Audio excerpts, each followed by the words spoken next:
The expected retirement of General David Sejusa alongside 16 other army officers will mark a generational change in the UPDF as it attempts to shake off the lasting vestiges of the Luwero Bush struggle in its command structure.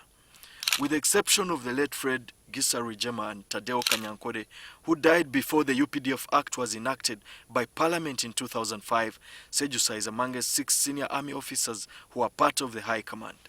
The others are the Commander-in-Chief Yoweri Museveni, Salim Saleh, Eli Tumwine, Matayo Chaligonza, and the late Area Kategaya, listed in the 3rd schedule of the Act. Our Commander-in-Chief is now the Lieutenant General in the National Resistance Army.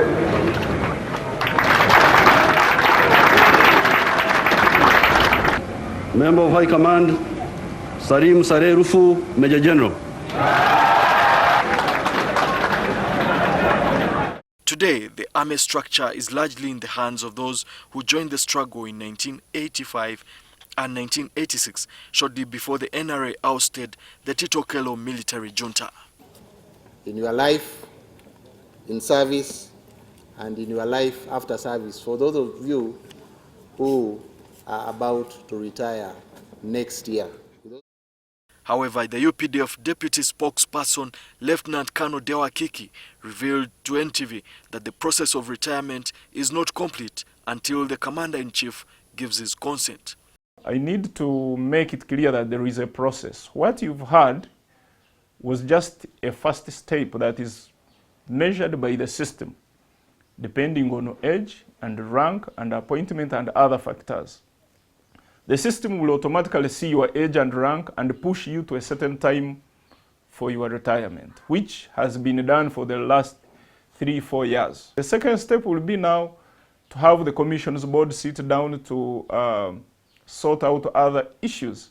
Your unit must sit down and say, okay, your name has come, but do we still need you? Do you still have something to offer? Is it the right time? It will also do their recommendations. After those 3 steps, later on, the strategic headquarters will look at these names and consider all factors. And at the end of the day, these names will be sent out to the President, to the Commander-in-Chief, to assent to them and confirm that these people are ready for retirement. So the door of professional military is the door, the entrance is wide, but also the exit is wide. So you enter from here and then you exit from here. There are even paraphernalia at the functions retiring soldiers all over the world. It is only the one of Uganda where retirement is in itself also a benefit that must be discussed by the Commander-in-Chief. He says, okay, now this one can go, now this one hold on. These are decent gentlemen that I have worked with in the past and are really excellent officers. Majority of them that I have interacted in one way or another. And now, of course, advancing age and maybe no longer very active in the army.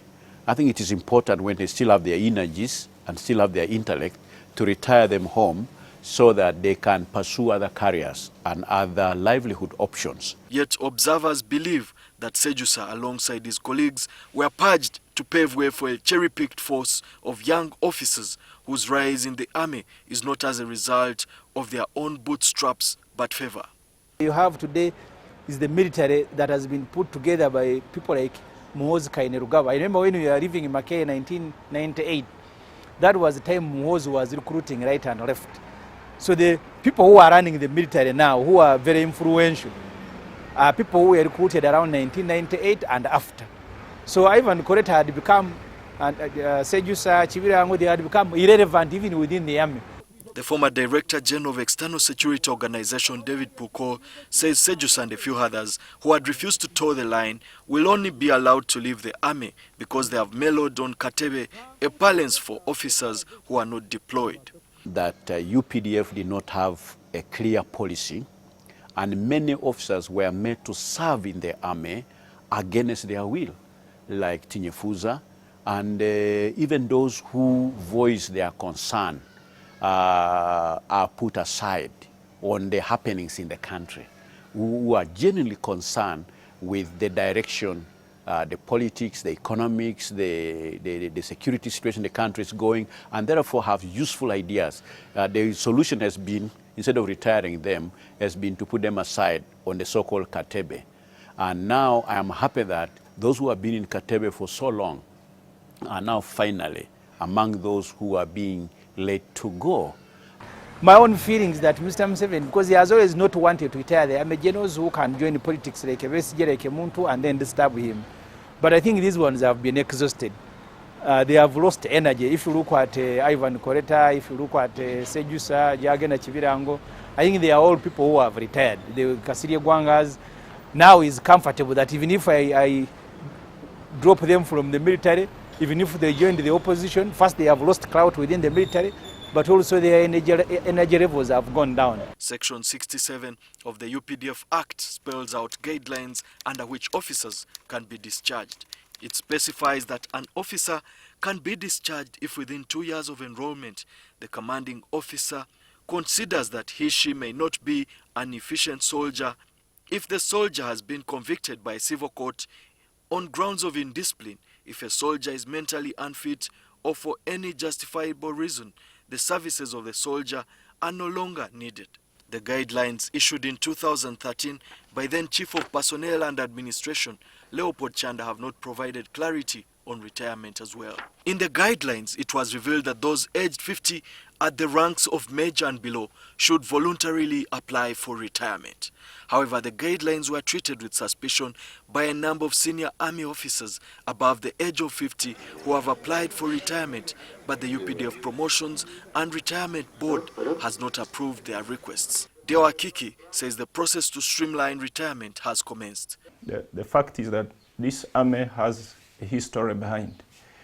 We have come from far. There are certain things that we are supposed to have done, but they were not done at that time. That's why in the past, you used to hear of kuingia ni rahisi kutoka ni ngumu. It is easy to enter, but to get out is difficult. But that is an abnormal situation which was brought about by our past. Now, for the last 3 or so years ago, we have streamlined the retirement process in UPDF. After the budget had increased, after the economy had increased, time has come now to have a process whereby the retirement process in the army is clear. You will be knowing when to go home. For like the next 5 years, people will be knowing when to go home. The picking and choose is problematic. Let there be a policy which applies to everybody. Number 6, there are officers in our army who have been retired before, but then somehow you find they have been promoted while in retirement. It never happens in any army.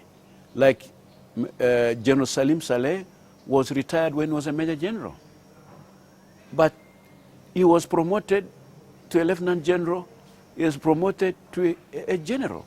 And there are many others who have been promoted when they are in retirement. People like Otafire and people like Jim Wenzi and others. They've been promoted while they are in retirement. What I don't understand, what are the others still doing there? Pecos Kutesa, Eri Tumwine. That entire group should go. If you read the UPDF Act, you are not supposed to stay on the same rank for 10 years. The moment you stay on the same rank for 10 years, it's an automatic retirement. Sejusa first attempted to leave the army in 1996 at the peak of his quarrel with the high command after he accused the army of incompetence and corruption in fighting the LRA insurgency before the House Committee on Defense and Internal Affairs. The Supreme Court overturned a decision of the Constitutional Court preventing Sejusa from leaving the army. Sejusa returned to the fold and relations between him and the president thawed. However, in 2013, as the coordinator of intelligence services, he authored a letter asking Internal Security Organization to probe allegations that there was a plot to assassinate those who are against the president's son, Kainerugaba Muhoozi, to succeed the father. Pulkol argues that whereas the Luero officers have fallen by the wayside, it's the quick ascendancy of certain officers which is raising eyebrows. So, one part, this is a good thing.